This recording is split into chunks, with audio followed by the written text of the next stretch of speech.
आप सबको प्रभु यीशु मसीह के नाम में जय मसीह की। मैं अर्पण मसीह और यह मेरी पत्नी है संगीता मसीह। हम दोनों आपका ओमेगा कलीसिया में स्वागत करते हैं। आज इस समय हम लोग एक बहुत ही महत्वपूर्ण वचन आपके साथ बांटना चाहते हैं।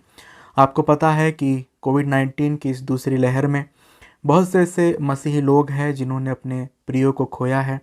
कईयों ने अपने भाई को खोया है, कई ने अपनी बहन को, किसी ने अपने पिता को, किसी ने अपनी माँ को।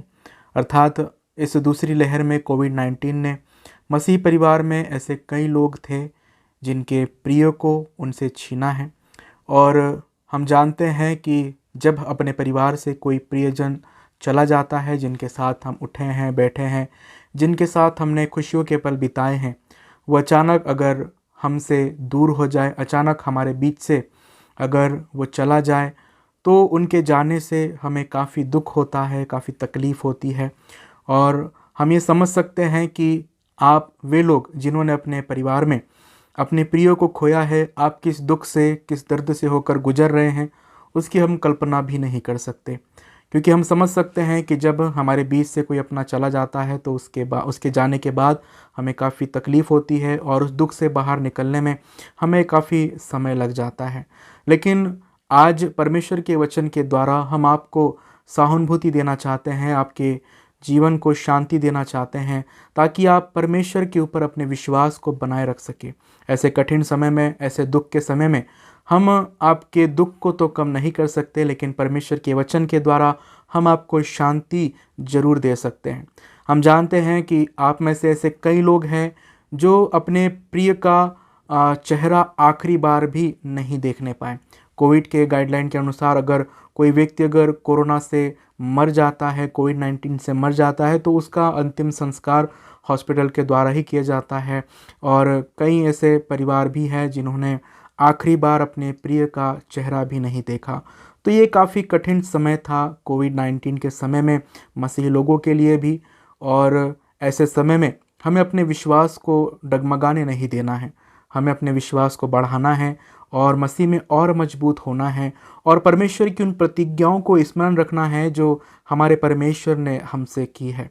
और आज उन्हीं प्रतिज्ञाओं के द्वारा मैं आपके विश्वास को मजबूत करने का प्रयास करूंगा और प्रयास करूंगा कि आप आशा में स्थिर रहे। जो आशा हमारे परमेश्वर ने हमें दी है, उस आशा में हम स्थिर रहे और अपने प्रभु यीशु मसीह के स्वर्ग से आने की हम लोग बाट जोहते रहें। इससे पहले कि हम लोग वचन को आरंभ करें, मैं प्रार्थना करूंगा और उसके बाद हम लोग परमेश्वर के वचन को आपके साथ बांटेंगे। सो आइए हम लोग प्रार्थना करें।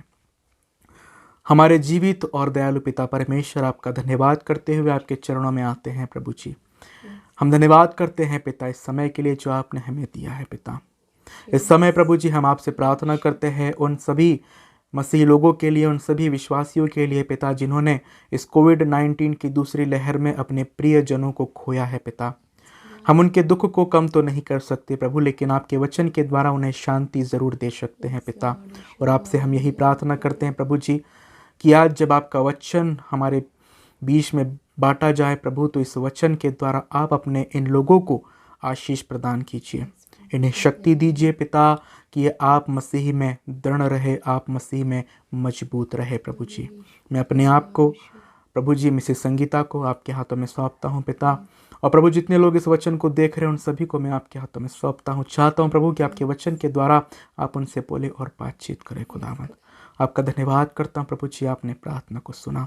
प्रभु जी, हम आगे के समय को आपके हाथों में देते हैं और इस विनती को हमारे उद्धार करता प्रभु यीशु मसीह के नाम से मांगते सुन और ग्रहण कर, आमीन। आप लोग मेरे साथ निकालिएगा थिस्सलुनीकियों की पहली पत्री और उसके 4 अध्याय के 13 वचन से लेकर उसके 18 वचन तक। ये वचन आप लोगों ने काफ़ी बार पढ़ा होगा, क्योंकि अंतिम संस्कार के समय ज़्यादातर यही वचन पढ़े जाते हैं और इन्हीं वचनों के द्वारा लोगों को सहानुभूति और शांति प्रदान की जाती है। लेकिन एक बार फिर से हम इन्हीं वचनों को पढ़ेंगे और मिसेस संगीता इन वचनों को पढ़ने में अगुवाई करेगी। हे भाइयों, हम नहीं चाहते कि तुम उनके विषय में जो सोते हैं अज्ञानी रहो। ऐसा ना हो कि तुम दूसरों के समान शोक करो जिन्हें आशा नहीं, क्योंकि यदि हम विश्वास करते हैं कि यीशु मरा और जी भी उठा, तो वैसे ही परमेश्वर उन्हें भी जो यीशु में सो गए हैं उसी के साथ ले आएगा। क्योंकि हम प्रभु के वचन के अनुसार तुमसे यह कहते हैं कि हम जो जीवित हैं और प्रभु के आने तक बचे रहेंगे, सोए हुओं से कभी आगे ना बढ़ेंगे। क्योंकि प्रभु आप ही स्वर्ग से उतरेगा, उस समय ललकार और प्रधान दूत का शब्द सुनाई देगा और परमेश्वर की तुरही फूकी जाएगी, और जो मसीह में मरे हैं वे पहले जी उठेंगे। तब हम जो जीवित और बचे रहेंगे उनके साथ बादलों पर उठा लिए जाएंगे कि हवा में प्रभु से मिले, और इसी रीति से हम सदा प्रभु के साथ रहेंगे। इस प्रकार इन बातों से एक दूसरे को शांति दिया करो। धन्यवाद। परमेश्वर अपने वचन के पढ़े सुने जाने पर अपनी आशीष दे। प्रियो, हम सभी इस बात को समझते हैं, इस बात को अपने जीवन में जानते हैं कि जब किसी व्यक्ति की मृत्यु होती है तो संसारिक रीति से हम ये सोचते हैं कि उसके लिए सब कुछ समाप्त हो गया, उसके लिए सब कुछ खत्म हो गया। वो व्यक्ति जिसके प्राण उसके शरीर में से निकल जाते हैं, जिसकी आत्मा उसके शरीर को छोड़ देती है, ये सोचा जाता है कि अब उस व्यक्ति के लिए, जो कि अब मर चुका है, जो कि प्रभु में सो गया है, उसके लिए सब कुछ समाप्त हो गया, सब कुछ खत्म हो गया। लेकिन प्रियो, ये सांसारिक रीति से मनुष्य की सोच है, लेकिन बाइबल ऐसा सोचने के लिए हमको नहीं कहती है। परमेश्वर का वचन हमको यह बताता है कि वो व्यक्ति जिसने अपनी आंखें प्रभु यीशु मसीह में बंद की है, वो व्यक्ति जो प्रभु यीशु मसीह के ऊपर विश्वास रख के अपनी आंखों को बंद करता है, प्रभु में सोता है, उसके लिए मृत्यु अंत नहीं होती है। इस बात को हमें समझना है कि मसीही लोगों के लिए और हर एक उस व्यक्ति के लिए जो प्रभु यीशु मसीह के ऊपर अपने विश्वास को रखता है, मृत्यु उसका अंत नहीं होती, बल्कि मृत्यु उसकी एक नई शुरुआत होती है। मृत्यु उसके लिए एक नया आरंभ होता है। और यह परमेश्वर का वचन हमें सिखाता है, क्योंकि प्रभु ने हमसे यह प्रतिज्ञा की है, हमसे यह वायदा किया है कि वो हमको बादलों पर सवार होकर लेने के लिए आएगा। और जो वचन हमारे बीच में पढ़ा गया उसमें इस प्रकार से लिखा हुआ है कि वे जो पहले प्रभु में मर गए हैं, वे जो पहले प्रभु में सो गए हैं, वो पहले जी उठेंगे, और उसके बाद हम जो जीवित हैं बादलों में प्रभु के साथ उठा लिए जाएंगे। कितनी सुंदर प्रतिज्ञा हमारे परमेश्वर ने हमसे किया है। हम ये सोचते हैं कि अगर हमारी मृत्यु हो जाएगी तो सब कुछ समाप्त हो जाएगा। ऐसा नहीं है प्रियो, हमारी मृत्यु प्रभु में एक नए जीवन की शुरुआत होती है। हालेलुया। हमारी मृत्यु प्रभु में एक नई शुरुआत होती है। जब हम अपनी आंखों को इस संसार में बंद करते हैं तो ये विश्वास रखिए कि जब प्रभु बादलों पर सवार होकर आएगा तब फिर हमारी आंखें खुलेगी और उस तेजोमय परमेश्वर को, उस तेजस्वी प्रभु यीशु मसीह को हम बादलों पे सवार होकर इस संसार में हमको लेने के लिए आता हुआ देखेंगे। ये वचन, ये वायदा प्रभु ने हमसे किया है। इसीलिए तो पौलुस कहता है कि हम उनके समान शोक न करें जिन्हें किसी प्रकार की कोई आशा नहीं है। पौलुस हमको हियाव देता है, पौलुस हमको ढांढस बांधने के लिए कहता है और हमसे कहता है कि जब हमारे परिवार में किसी प्रियजन की मृत्यु हो जाती है तो हमें अन्य जाति लोगों के समान शोक करने की आवश्यकता नहीं है, उनके समान हमें दुखी होने की आवश्यकता नहीं है, उनके समान हमें गमगीन रहने की आवश्यकता नहीं है, क्योंकि हमको ये विश्वास प्रभु यीशु मसीह ने दिया है कि वे लोग जो प्रभु यीशु मसीह में सो गए हैं वो एक दिन जरूर जिलाए जाएंगे, वो एक दिन जरूर जी उठेंगे। ये परमेश्वर का वायदा है जो उसने हमसे किया है, और इस वचन के ऊपर हमें विश्वास करना है और हमें दुखी नहीं होना है। अगर मैं आपसे कहूं कि अगर आपके परिवार का कोई प्रियजन आपसे दूर चला जाता है, आपके परिवार में अगर आपके किसी प्रियजन की मृत्यु हो जाती है, तो ये समय आपके लिए आनंद करने का होगा। क्यों? क्योंकि आपका वो प्रियजन आपसे पहले प्रभु के पास जाता है। ये वायदा हमारे परमेश्वर ने किया है हमसे। हमें अन्य जाति लोगों के समान दुखी होने की आवश्यकता नहीं है, क्योंकि उनके पास आशा नहीं है, उनके पास कोई उम्मीद नहीं है। लेकिन हमारे पास आशा है, हमारे पास उम्मीद है कि हम एक बार फिर अपने प्रियो को, जिन्हें हमने इस संसार में खो दिया है, उन्हें हम फिर से देखेंगे। और जब हम उनसे मिलेंगे दोबारा, तो फिर उनसे कभी अलग हम नहीं होंगे। परमेश्वर ने शाश्वत जीवन का वायदा हमसे किया है, अनंत जीवन देने का वायदा हमसे किया है। प्रभु ने कहा है कि मैं जगह तैयार करने के लिए जाता हूं, ताकि जिस स्थान पर मैं रहता हूं उसी स्थान पर तुम मेरे साथ रहो। तो प्रभु ने स्वर्ग में हमारे लिए जगह तैयार करके रखी है, और उस जगह पर प्रभु हमको एक दिन ज़रूर लेकर जाएगा, और वहाँ पर हम प्रभु के साथ अनंत काल तक रहेंगे, अनंत काल तक।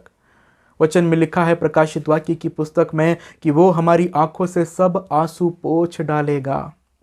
फिर कोई विलाप नहीं रहेगा, फिर कोई दर्द नहीं रहेगा, फिर कोई बीमारी नहीं रहेगी, फिर कोई मृत्यु नहीं रहेगी। प्रियो, ये प्रतिज्ञा परमेश्वर ने की है हमसे। मृत्यु का अधिकार हम पर नहीं रहेगा।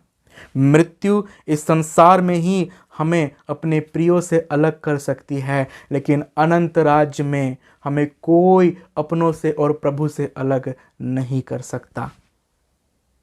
ये परमेश्वर की प्रतिज्ञा है हमसे। इसलिए मैं आप सभी विश्वासियों से कहना चाहता हूँ, हमारा प्रभु यीशु मसीह जो पुनरुत्थान और जीवन है, जिसने हमसे ये कहा है कि जो कोई अगर मुझ पर विश्वास रखता है, अगर वो मर भी जाए तो भी जिएगा। इस वचन को हमें अपने जीवन में धारण करके रखना है। इन वचनों के द्वारा हमें अपने आप को मजबूत करना है, ताकि हम अपने परिवार में किसी प्रिय जन के जाने से दुखी न हो, लेकिन हम उस जीवते परमेश्वर के ऊपर अपने विश्वास को बनाए रखें और ये आशा रखें कि एक दिन हम ज़रूर उन्हें जो हमसे पहले प्रभु में सो गए हैं ज़रूर देखेंगे। प्रकाशित वाक्य की पुस्तक और उसके 14 अध्याय और उसके 13 वचन में इस प्रकार से लिखा हुआ है। मिसी संगीता आपके बीच में उसे पढ़ेगी। प्रकाशित वाक्य की पुस्तक 14 अध्याय और उसका 13 वचन। फिर मैंने स्वर्ग से यह शब्द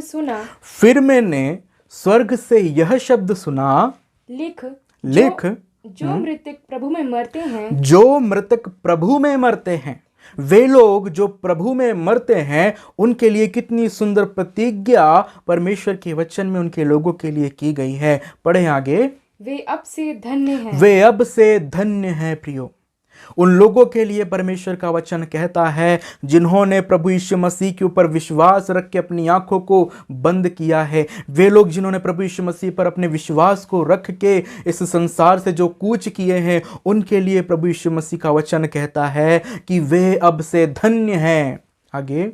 आत्मा कहता है हाँ, क्योंकि वे अपने सारे परिश्रम से विश्राम पाएंगे। वे अपने सारे परिश्रम से विश्राम पाएंगे, सारी मेहनत से वो विश्राम पाएंगे, वो अपने सारे काम से विश्राम पाएंगे। कितना सुंदर वचन परमेश्वर अपने लोगों के लिए कहता है।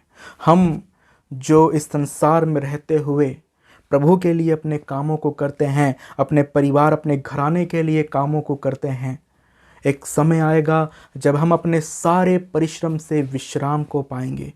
प्रभु हमारे कामों से हमें आराम प्रदान करेगा, फिर किसी काम का बोझ हमारे ऊपर नहीं रहेगा।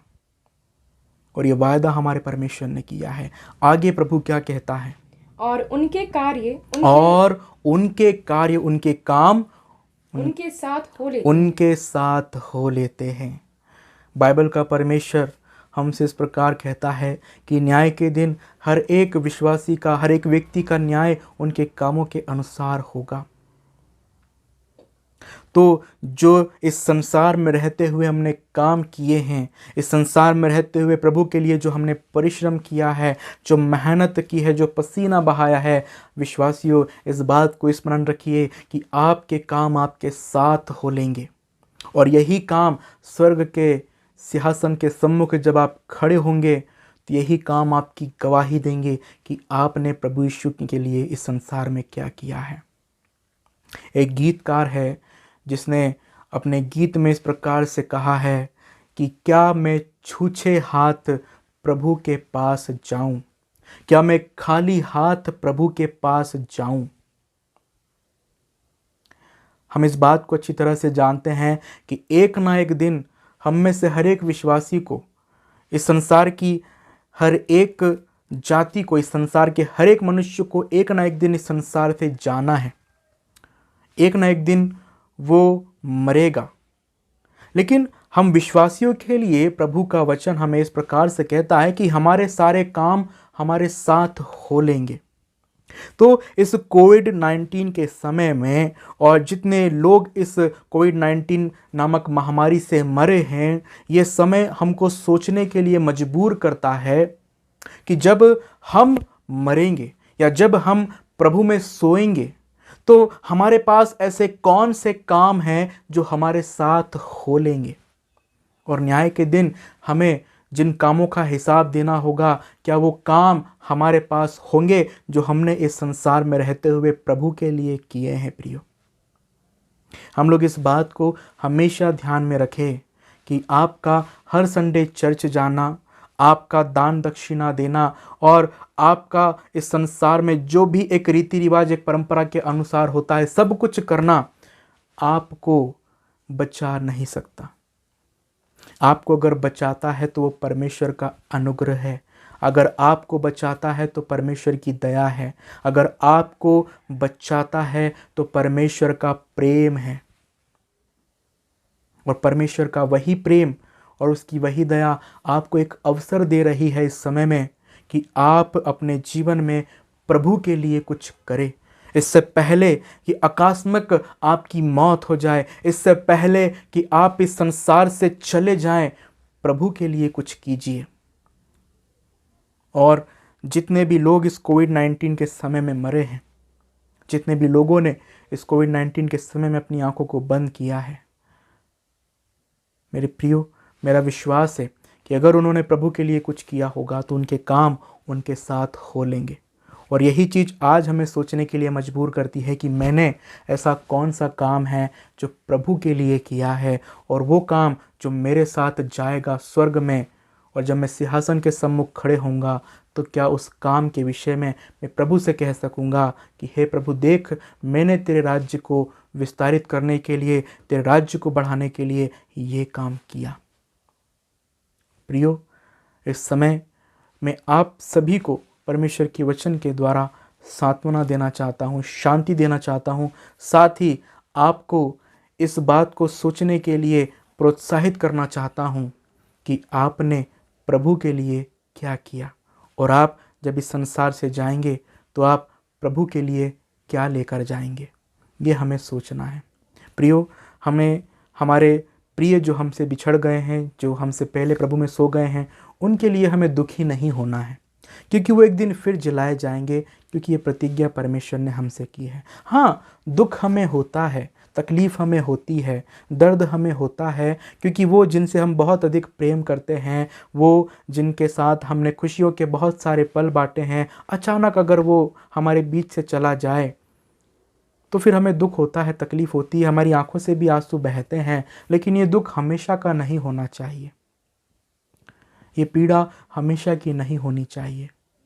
हमें इस बात को हमेशा स्मरण रखना है कि हम दोबारा उनसे ज़रूर मिलेंगे, और ये आशा रखना है कि प्रभु हमसे दोबारा ज़रूर उन लोगों को मिलाएगा जिन लोगों को इस संसार में हमने खोया है, चाहे वो हमारी माँ हो, चाहे वो हमारा भाई हो, चाहे हमारा पति हो, चाहे हमारी पत्नी हो, चाहे हमारे पिता हो, चाहे परिवार का और कोई प्रियजन क्यों ना हो।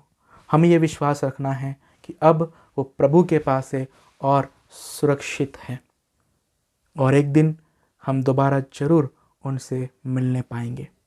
तो परमेश्वर का वचन, इन वचनों के द्वारा आप सबको शांति दे, आप सबको सहानुभूति दे। साथ ही आप इस बात को सोचें कि मैं क्या प्रभु के लिए कर रहा हूँ, और मेरा कौन सा काम मेरे साथ जाएगा जब मैं अपनी आंखों को बंद करूँगा।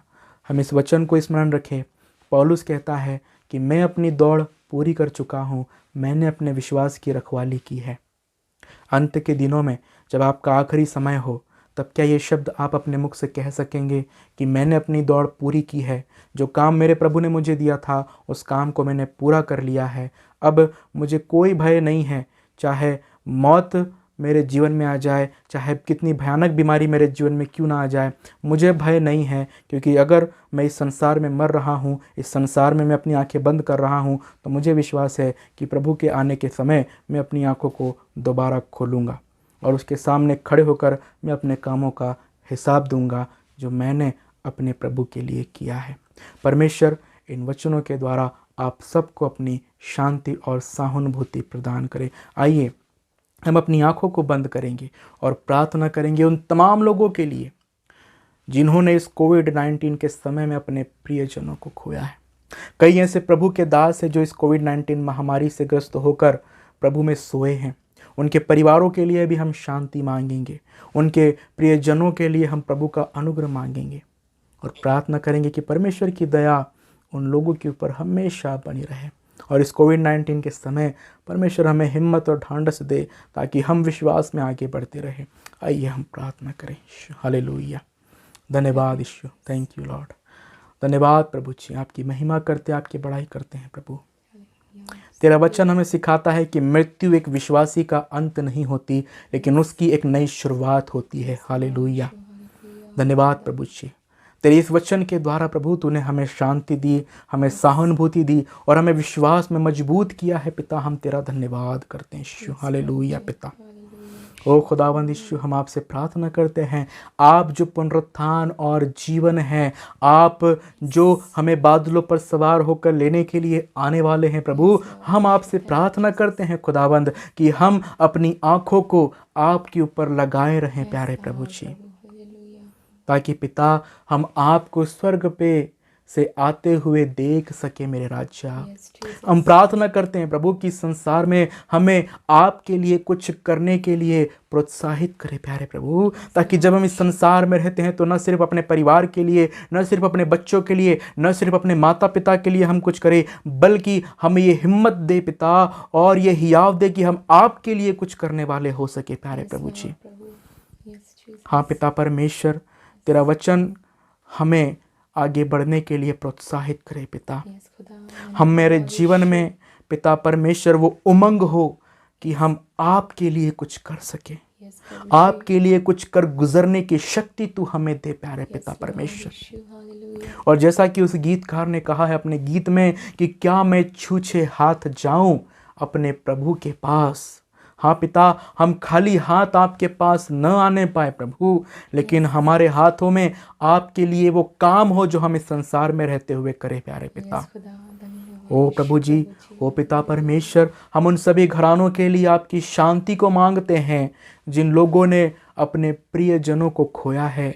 वे लोग जो आप मसीह यीशु में सोए हैं, उनके पीछे जो घराना है पिता, वो जिनके बच्चे अनाथ हो चुके, ओ पिता परमेश्वर जिनके परिवार से उनका कमाने वाला चला गया, ओ पिता परमेश्वर जिन्होंने अपनी बेटियों को खोया, जिन्होंने अपने बेटों को खोया, जिन्होंने अपने पिता को खोया, जिन्होंने अपनी माँ को खोया, ओ प्रभु जी शुराजा, उन सब के लिए हम आपकी शांति को मांगते हैं और आपसे प्रार्थना करते हैं प्रभु कि उन्हें तो हियाव और हिम्मत दे पिता, कि वो आपके ऊपर अपनी आशा को बनाए रख सके पिता। दुख होता है प्रभु, तकलीफ होती है पिता, लेकिन तू इस दर्द से बाहर निकलने के लिए, इस दुख से उबरने के लिए उनकी सहायता कर पिता परमेश्वर, ताकि वो शोकित न रहे पिता, लेकिन प्रभु तुझ में वो अपनी आशा को बनाए रखे पिता परमेश्वर। हम चाहते हैं खुदावंद ईश्वर आचा कि प्रभु तेरे लोग तुझ में आगे बढ़े और ये कोविड-19 महामारी लोगों को सोचने के लिए अवसर दे पिता कि मैंने प्रभु के लिए क्या किया है, और जब मैं अपनी आंखों को इस संसार में बंद करूंगा तो मैं क्या प्रभु के पास लेकर जाऊंगा। हाँ पिता परमेश्वर, तो अपने लोगों की सहायता कर। मैं उन सभी परिवारों के लिए प्रभु आपकी शांति को मांगता हूँ, उन सभी पासबानों के लिए पिता जो आप मसीह यीशु में सो गए हैं, उनके परिवारों के लिए आपकी शांति को मांगता हूँ पिता। इस कठिन समय में प्रभु उन्हें हिम्मत और ढांढस तू दे पिता, ताकि वो दुखी ना हो, शोकित ना हो, विलाप ना करे पिता, लेकिन प्रभु इस बात का विश्वास रखे कि वे प्रभु में सोए हैं। और तेरा वचन कहता है कि धन्य है अब से वे जो प्रभु में सोते हैं पिता। और सच में खुदावन, जो लोग आप मसीह यीशु में सोते हैं वो धन्य हैं पिता, क्योंकि वो अपने सारे परिश्रम से विश्राम पाएंगे और उनके सारे काम उनके साथ हो लेंगे। प्यारे प्रभु जी, हम धन्यवाद करते हैं क्योंकि तूने ये प्रतिज्ञा की है कि प्रभु कि जो आप मसीह यीशु में सोता है अगर वो मर भी जाए तो भी जिएगा पिता। ये प्रतिज्ञा तूने हमसे की है यीशु। हालेलुया राजा, हम धन्यवाद करते हैं प्रभु जी, आपका धन्यवाद करते हैं इन वचनों के लिए जो आपने हमें दिए हैं पिता। इन वचनों को जिन भी लोगों ने सुना है उन्हें तो अपनी शांति दे, अपनी सहानुभूति दे पिता, और दिन प्रतिदिन वो आपके वचन में बढ़ते जाएं और आपके कामों में बढ़ते जाए, ऐसी हम आपसे प्रार्थना करते हैं। सरादर महिमा प्रभु हम आपको देते हैं। उन तमाम घरानों को जिन्होंने अपने प्रियजनों को खोया है उन सबको आपके हाथों में सौंपते हैं पिता, और धन्यवाद के साथ इस विनती को हम मांग लेते हैं, सुन और ग्रहण कर। आमीन। हालेलुया, धन्यवाद। आप सबको प्रभु यीशु मसीह के नाम में जय मसीह की। आप ओमेगा कलीसिया के साथ बने रहे ताकि ऐसे ही और वचनों को हम आप सभी के लिए लेकर आ सके। परमेश्वर आप सबकी सहायता करे और आप सबके ऊपर परमेश्वर का अनुग्रह बना रहे।